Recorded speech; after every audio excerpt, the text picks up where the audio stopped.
in addition to attacking Sadiq Khan after the London terror attack, Donald Trump also made a point but not the point he was trying to make. He tweeted this: "Do you notice we are not having a gun debate right now? That's because they used knives in a truck."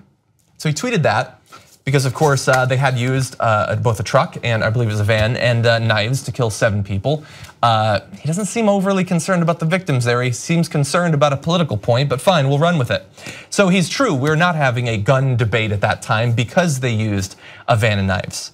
And I noticed, in the same way that every other person on the face of the earth noticed, that if they had used guns, it would have been worse. And I don't think when they were planning the attack, they looked at a table that had knives on it and guns, AK-47s and a knife, and said, let's mix it up this time, let's go with the knives. Exactly. Yeah. Obviously, if they had been able to use guns, they would have used guns, and more than likely, far more people would have died.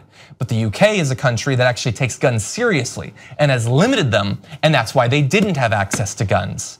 It's such a stupid, obvious point. And Al-Qaeda, according to reports, is telling people here, trainees here in this country, to use the gun show loophole to buy and accumulate AK-47s and other weaponry. So there goes that argument. It's a great point. It's falling on deaf ears. Yeah. No one cares. Yeah. No one cares at all, including members of our own audience. Guns will always be widely available in the United States. It's not even worth having a debate about guns anymore. Right. Let's just move on. I know that we have some people who hate watch this, and so I will try to appeal to you. You hear that people here, mass shooters, go to places where there are no guns because they know they can get away with it. And somebody tweeted out, I think it was a politician, said, there's never been a terror attack at a NASCAR event because everyone at NASCAR is armed, which is silly, especially because you're not allowed to bring guns in a NASCAR event, so it's wrong.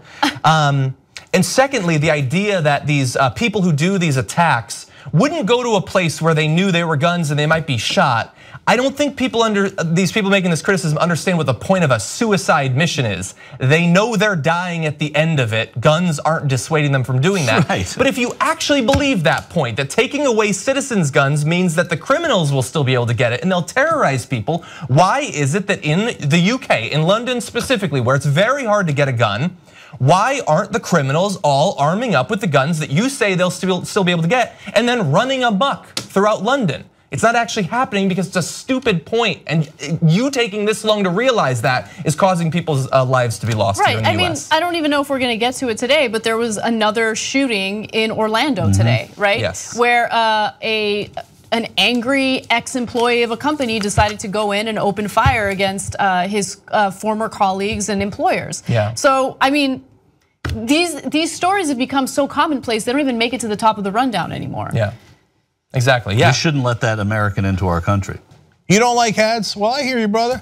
Did you know that you can become a Young Turks member, get the full 2-hour show every day on demand, plus so many other network shows, all ad-free for just $10 a month? Give it a shot right now, TYTnetwork.com/join.